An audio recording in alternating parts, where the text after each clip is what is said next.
Bonjour et bienvenue chez DigiSchool, je suis Oriane, votre professeure d'économie, et nous allons nous intéresser aujourd'hui aux inégalités de salaire.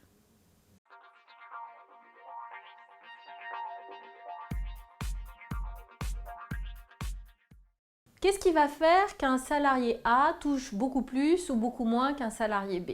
En réalité, il y a une diversité de facteurs, une diversité de variables qui vont venir expliquer les différences de salaire, les inégalités de salaire. Alors, j'ai essayé de classer un petit peu tout ça.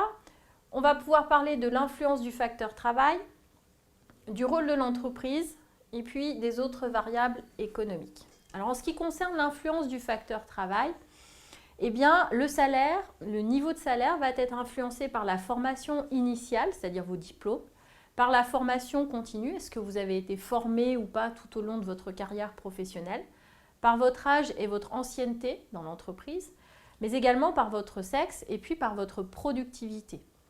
En clair, il vaut mieux avoir un diplôme d'ingénieur, être un homme, avoir une quarantaine d'années et être dans une entreprise avec une quarantaine ou une cinquantaine, voire plus de salariés. Au niveau du rôle de l'entreprise, eh bien effectivement, cette entreprise, elle va venir également influencer le salaire en fonction de sa taille, ce dont je viens de vous parler, en fonction de l'implantation, où est-ce que l'entreprise est située, est-ce qu'elle est plutôt située vers une grande ville, une grande métropole ou pas. En fonction du secteur d'activité de l'entreprise, je vous en ai déjà parlé dans une autre vidéo, mais le secteur informatique est un secteur où les salaires sont élevés, ce qui n'est pas le cas du secteur textile.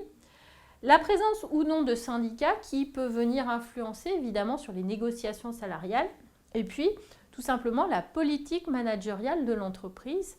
Est-ce qu'on suit simplement les obligations légales ou est-ce qu'on essaye d'intéresser un petit peu plus ses salariés? Il existe évidemment d'autres variables économiques, le progrès technique et la concurrence internationale, c'est-à-dire que le progrès technique est venu modifier le paysage du travail et est venu renforcer la productivité des emplois qualifiés au détriment des emplois peu qualifiés. La concurrence internationale, évidemment, va jouer un rôle.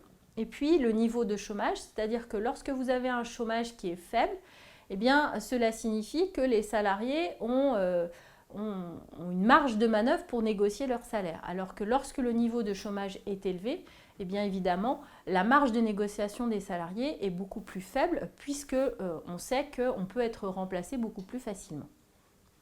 Alors j'ai choisi de vous parler plus en détail de la productivité, donc comme exemple de facteur des inégalités salariales.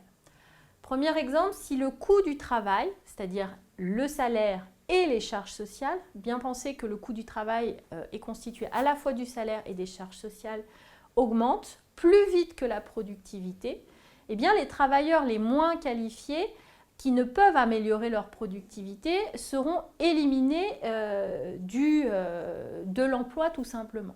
Ce qui signifie que cette productivité, eh bien, elle va avoir un effet positif sur les emplois qualifiés, puisque les emplois qualifiés étant très productifs, eh bien, il va y avoir une différence entre le coût du travail et ce que ça rapporte à l'entreprise, et ce qui va pouvoir permettre de donner à ses salariés eh bien, une marge de manœuvre pour négocier leur salaire. Au contraire des emplois peu qualifiés qui sont considérés comme peu productifs, où cette fois-ci le coût du travail, c'est-à-dire l'addition du salaire et des charges sociales, cette fois-ci sera très proche ou voire supérieur à ce que ça coûte à l'entreprise. Et dans ce cas-là, on va avoir un problème parce qu'il sera hors de question d'augmenter les salaires, voire même il faudra licencier parce que ça ne rapporte plus rien à l'entreprise.